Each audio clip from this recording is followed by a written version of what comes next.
kuna maboksi yalionekana yametupwa, kuna watu walikimbia na maboksi. Kuna vituo vilionekana vimetikiwa kwa mwandiko mmoja. Malaki alinama mtu mmoja tu akatiki. Rais kushinda kwa 98% haijawahi kutokea jamani. Haijawahi kutokea kabisa. Kwa hiyo ukiangalia hayo mambo ambayo unaweza ukasema ilikuwa huru na haki au haukuwa huru na haki. Kwa vyote vile tunaona kwamba changamoto zilikuwa nyingi kuliko mafanikio. Kama uchaguzi watu walimwaga damu baada ya uchaguzi, mtandao ilifungwa na changamoto zilizokuwa hizo nyingi. Kwa hiyo hatuna ripoti ile ya moja kwa moja ya uangalizi wa uchaguzi, lakini ukienda moja kwa moja unaona kwamba kulikuwa kuna ukiukaji mkubwa wa haki za binadamu. Sisi role yetu ni kuangalia haki za binadamu kwenye uchaguzi. Na tuliangalia kupitia vyombo vya habari na vyanzo vingine tulivyosema, tukaona kwamba ukiukaji ulikuwa ni mkubwa sana wa haki za binadamu kwenye uchaguzi. Nilifanikiwa kupitia hii ripoti nzima ya wanasheria wa haki za binadamu. Kwa kweli wamechambua kwa kina na wameeleza mengi ambayo ni ya kusikitisha, ambayo ni ya kutiliwa maanani.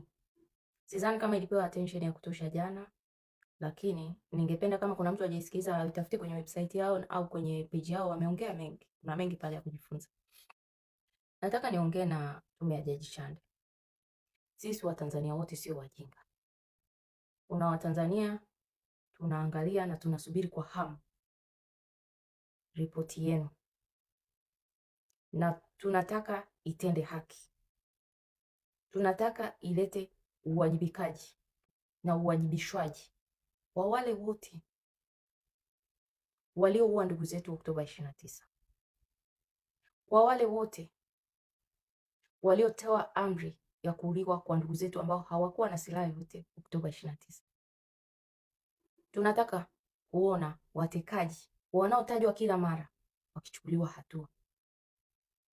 Tunataka kuona ndugu zetu waliotekwa, viongozi wetu waliotekwa, waliowekwa mahakamani kwa kupewa kesi za kubambikiwa, wakiwajibishwa. Ndio tunachokisubiri. Wanasheria wa haki za binadamu wameongea yote kwamba ulitokea uvunjifu mkubwa wa haki za binadamu uwepo kutokea Tanzania, na mengine mengi wameeleza, na wameshaeleza mengi huko nyuma. Walishaikataa hii tume yenu isiyokuwa huru ya Jaji Chande. Watanzania tunataka tume huru. Watanzania tunataka katiba mpya. Watanzania tunataka angalau serikali ya mpito, tuchague viongozi wa kutuongoza. Sio nyie CCM mliokaa kwa miaka 60 mlioshindwa kuongoza nchi kwa namna yoyote ile. Nyie mmekaa madarakani miaka kwa miaka, still bado miaka hii mnaendelea kuiba. Hatuwataki.